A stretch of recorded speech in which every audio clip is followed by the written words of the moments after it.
Good afternoon. I already did a long stream this morning, but I had a few things come up that I wanted to share before I forgot about it. So this is sort of a short conversation. But Jason and I have been doing these long presentations, like 3.5 hours. We're on to our fourth one is scheduled for Thursday on the trip to Arkansas. And we haven't even gotten to Arkansas yet. And we're probably like at this point, 15 hours of recorded material in. And I keep saying I have to say it long before I can say it short. So I'm trying to say it really long, and I feel bad because I don't want to make people, well, I certainly am not making people like watch a bunch of information, but I wish I could be more efficient about it. But it's part of my process. So, but there are certain aspects of the conversations that I wanted to just sort of pull out so that people could have. And this builds a little bit again on the thought forms conversation I had a few days ago. And part of it was about physics. So in looking at the synchronicity book, they're talking about like the laws of physics and materiality, and that oftentimes they talk about billiard balls, like in force in motion, but that the laws of physics rely on the fact that the objects are uniquely individual, and that in consciousness, that actually things aren't fully independent. Like, so when you have one ball hit another ball, it's not like that they're actually more fluid. And so things like thought and feeling and emotion can interpenetrate one another. And so that the idea of physics of one against another doesn't apply when things become entangled. And I think in the digital space, in the information world, that we're living in the they keep talking about changing atoms to bits. In the bits world, things interpenetrate much more readily. And that's part of the consciousness management domain, is sort of how we engage. Steffers had pointed out, like, and I can't remember which TV show it was, but she was a while ago, and I didn't get it at the time, but I appreciate it now. So thank you, Steffers. They kept putting smoke rings in this show. And we were looking, at the time she was looking into knots. Is it Kipu or something like that? Like Latin America, and knot tying as sort of a language, and maybe even an incantation aspect. And so knots and smoke rings, and how those apply to physics. And now I see, right? So I just sort of want to emphasize that sometimes we have to continually, well, you don't have to, but I'm trying to model the idea of like acknowledging that sometimes we don't have enough scaffolding to get a concept, and then eventually we aggregate enough background that we can apply it. So that's where I am with smoke rings right now. And I think it's actually super important, because the other thing we've been talking about is Umwelt, and this idea of sensing information, how our bodies sense things, because I'm increasingly thinking that in this computation system, our entire biology is the interface, not simply the brain in our skull, but it's the entire package.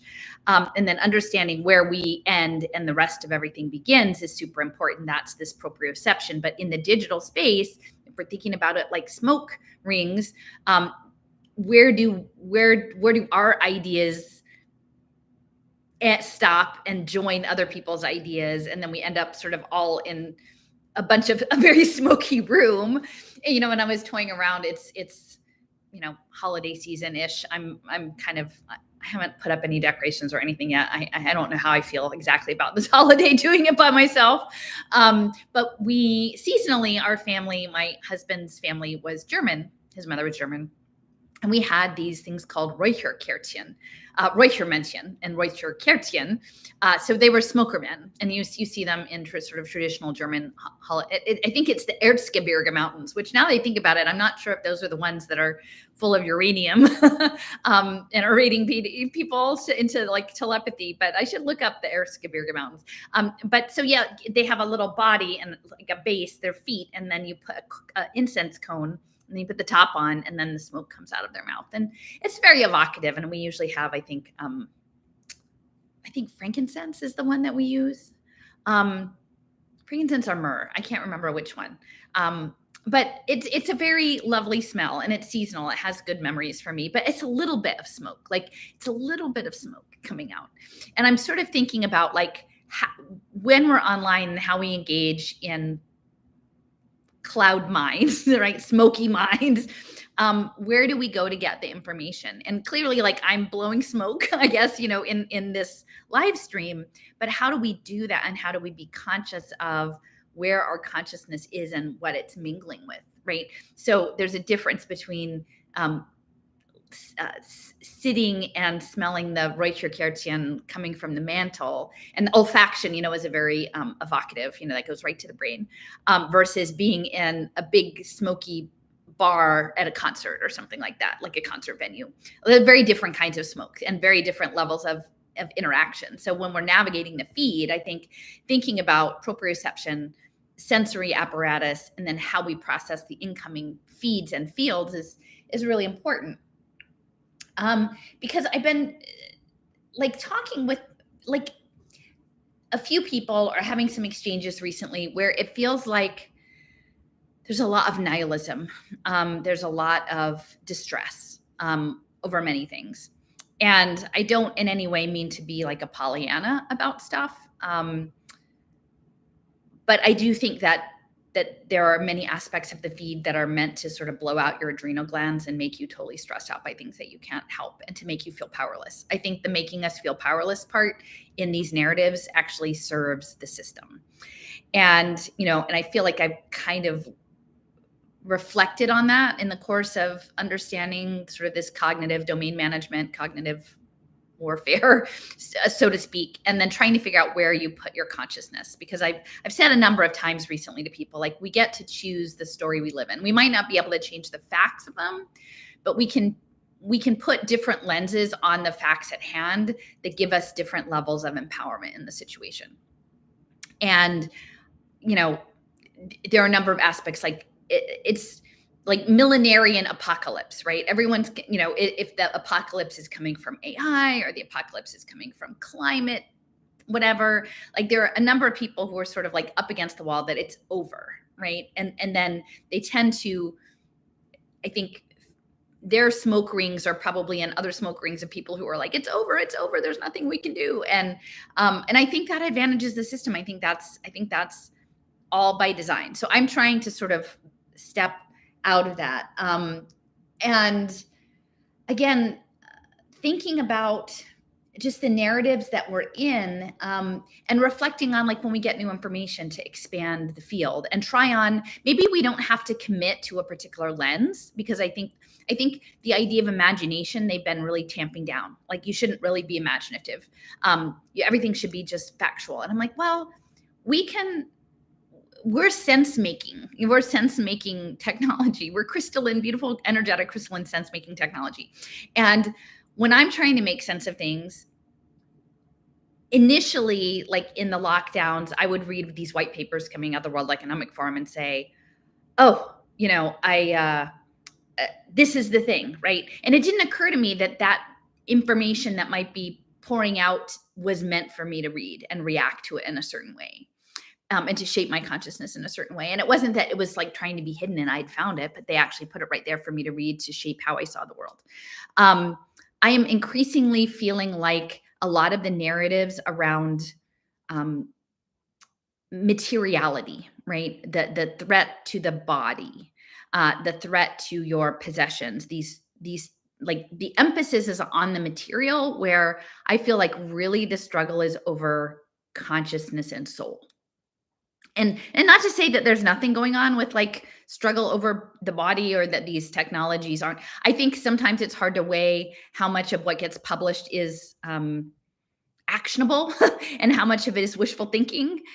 Because I think in some ways, if we imagine that our biology is sort of the superior technology, like, our body does a lot to get, like, rid of toxic things. So this idea that we're all hackable animals and there's nothing that we can do about that, like, that's not the story I'm choosing to live in. I'm not saying that those things, that people don't put papers on those things and that those things don't, but I think that our technology would be superior to that technology. So I think that's where I'm at now. I'm not telling anybody else that they have to be on the same page, but that's where I'm at, because I think the emphasis on materialism really allows them sort of free range in the spiritual consciousness space. Really. And I think that's the holy grail, so to speak, is it maybe the combination of our biology, our soul-filled biology, right? And then so, but I think that we need to be cautious about the nihilism piece, because I think we actually, we are powerful. Like, we do have power if we believe in that power. So, if you're out there and you're like, it's the end of the world, well, then, I mean, you could live in that story, but then I guess you're just waiting around for it to be done. Right. I mean, and usually you're pretty unhappy about it. So why don't we consider a story that isn't like, we have other options. There are other options in the background, and let's try to figure out how to use our toolbox.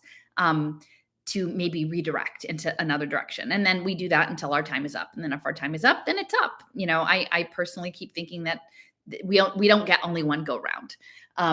So, we shall see about that. Because, well, and part of this was sort of, I had an exchange with someone who was noting in a comment about, oh, well, this is all a military exercise.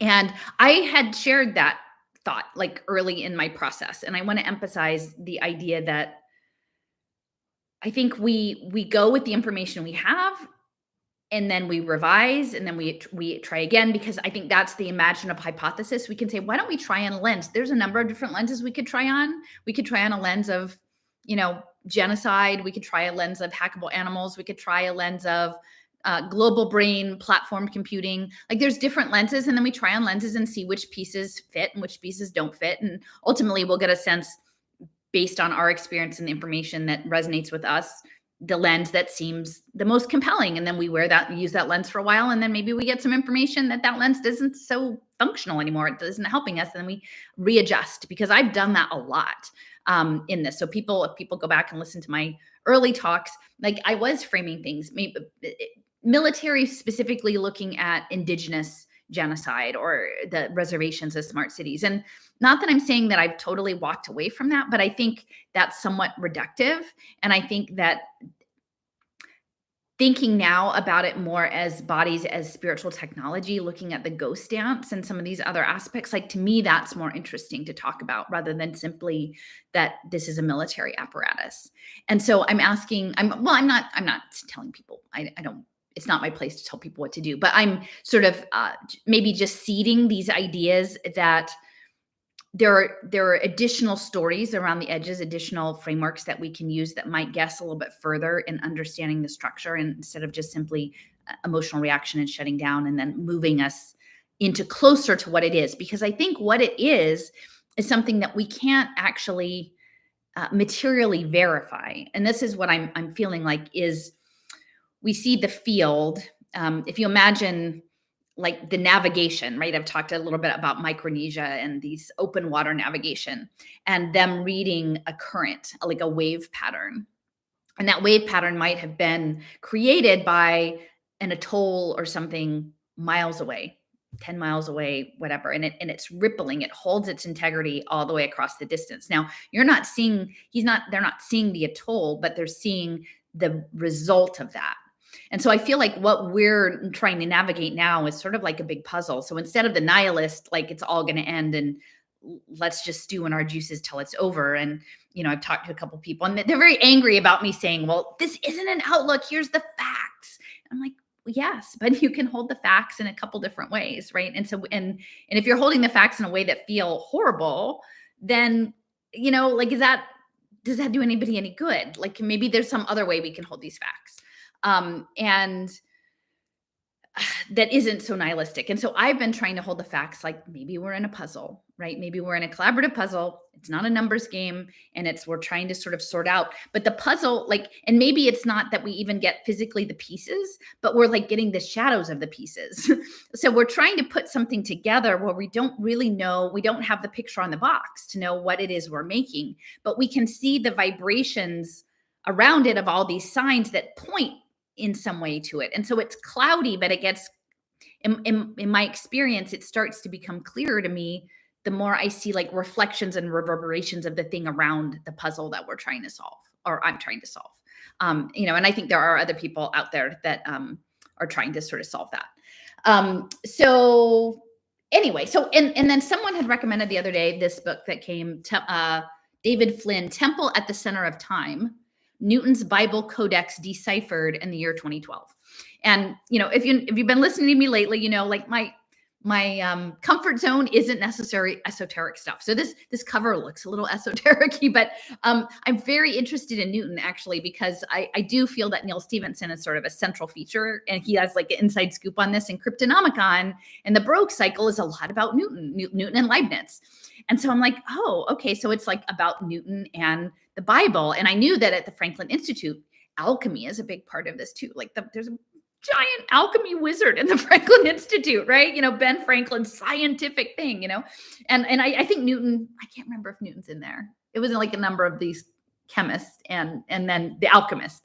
So I just started, I'm in like the second chapter, but this I thought was really interesting because I've been talking a little bit about Leibniz looking for the universal code, and maybe that these tokens are somehow a language of manifestation, and maybe this relates to our bodies collectively as technology somehow manifesting this language. And if you go back to listen to what I read yesterday from Stealing Fire about neurotheology and movement, like guided movement and like ecstatic Christianity and charismatic Kabbalah, which I'd never heard of, it starts to be, and think about anthroposophy and eurythmy, that there's some language that's not how we understand as a language. So in this book, it's talking about Newton devoted his entire life in the quest of a pure science and theology. If he had discovered the Praetia Sapienta, and further evidence will show that he did, he would not have resorted to leaving such a discovery in the hands of the unworthy. It is likely that a unifying theory of the laws of creation with the laws of God would best be suited to a code. This form of writing and encryption in Newton's reasoning was the modality in which the Bible itself had been written. As God revealed the law of Moses to men with supernatural power, with its words revered and protected, a unifying law of creation should be presented in like manner. Similarly, the dispensation of men to men of such a powerful truth would only take place with the full intent and providence of God. Newton, however, would not write of its discovery openly. He would seal it within his papers, exploring the laws and creation of God. These vast works, ranging from chronology, natural philosophy, and theology, suggested its presence, visible only to those given the eyes to see. It is not without precedent, then Keynes, John Maynard Keynes, made this statement concerning Newton's view of reality. So I just want to mention John Maynard Keynes. So, he was involved in, the Bretton Woods was modeled off of Keynes, and he was an economist, and he was really interested specifically in Newton's laws around alchemy. And looking back, when I was doing recently, like Charles Eisenstein and revisiting Galila Bonarzi of Bancor, that Bretton Woods 75 event, she was talking about the origins of what Bancor was. Now, Bancor is a token liquidity market that was developed with Bernard Lietaer, who created the euro and was a big advocate of community currencies. And this Bancor is sort of like a liquidity, like organizing. And I was talking with somebody about anthroposophy recently. One of her colleagues in that, who was working with Bernard Lietaer on universal basic income, was the key contact in Israel for anthroposophy. Like, go figure, right? And so that loops us back to eurythmy and kinesiology and tokens, right? And so she's saying that Bancor was a concept of John Maynard Keynes and with E.F. Schumacher, again, the community currency guy. And remember, I've talked before that a lot of these community currency conversations were happening at IONS, the Institute for Noetic Science. And again, we're talking about the global brain and consciousness and community currencies and tokens and social physics, and noetics and the noosphere. So I'm just going to say that Keynes was really interested in Newton's alchemy. Newton was sort of looking at this language of creation. And again, within a biblical context, I didn't realize that, like, it says 2/3 of Newton's works were about the Bible. He was very into the end of the world. Newton was all about I'm not super familiar with all these things, but Daniel and looking at these prophecies from Daniel and applying like a scientific aspect and encryption aspect. And so Neil Stephenson's book that preceded the Baroque cycle is called Cryptonomicon. It is ultimately about encryption. Encryption in World War II and encryption around data. And so I'm just trying to put, again, it's like the ripple coming from the atoll, all the ripples. Like, what does it mean? What, like, we're sensing something from a distance, and what is it? So this is what he made this statement about Newton's view of reality. And within these talks with Jason, I'm going to be laying out this idea of cycles and waves, standing waves and fractals and harmonics and music and economic cycles. And then it feels nested to me, these ideas all being nested. So this is what Keynes said about Newton. He regarded the universe as a cryptogram set by the Almighty, just as he himself wrapped the discovery of the calculus in a cryptogram when he communicated with Leibniz, emphasis added. By pure thought, by concentration of mind, the riddle, he believed, would be revealed to the initiate. He did read the riddle of the heavens, and he believed that by the same powers of his introspective imagination, he would read the riddle of the Godhead, the riddle of past and future events divinely foreordained. Here, Keynes highlights one of the most significant and overlooked aspects of Newton's work, an obsession with the cryptography of God's design of the natural world. The methods of encryption that Newton employed display the same genius that was manifested in his theories of gravity, light, and motion. And so, to me, if you open up that maybe it's not like, it is the material with consciousness. I'm not saying it's not, because I think that the embodied intelligence is important, but it's not just the material. So all of the bioweapon stuff, all of they're going to make you eat bugs, all of the 15-minute cities is really getting your consciousness. Think about your smoke rings, right? You're in a smoky concert venue with all of the smoke, and your thoughts are blending with everybody else's thoughts. And it's all about containment of your physical body. But I would say that, like, if you're somewhere sitting in a room and you just have a right here keratin light coming, maybe the smoke is telling you that what it is about your soul and consciousness connected to a body. Yeah. But ultimately the goal is the other stuff, and maybe through the body.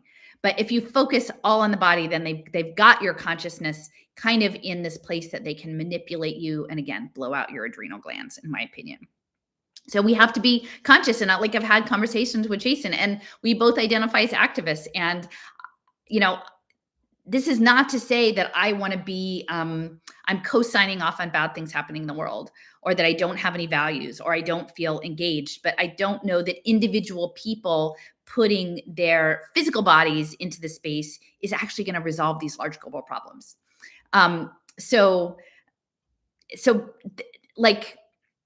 Yeah, where is your consciousness, and what are you mingling with in the smoke signals? And are you, for me at this point, I feel like I'm probably not going to those smoky concert venues anymore with all the stuff in the feed, because it doesn't serve me well, because I lose control of how I think about things.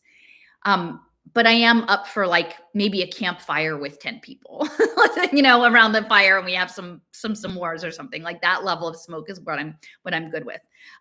So anyway, I just wanted to sort of hit on these ideas of, like, where are you, like, when we move into the world of bits and away from atoms, that our consciousness starts blending with other things. And, I've had conversations over time before with Cliff. What are you listening to? Is that actually you, or is that coming from outside of you? Because the outside of you projection, I talked, my friend Washington Sean sent me a whole thing from The Big Friendly Giant, which is a Roald Dahl story.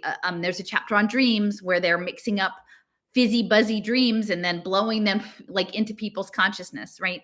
And so be mindful of how you navigate the space.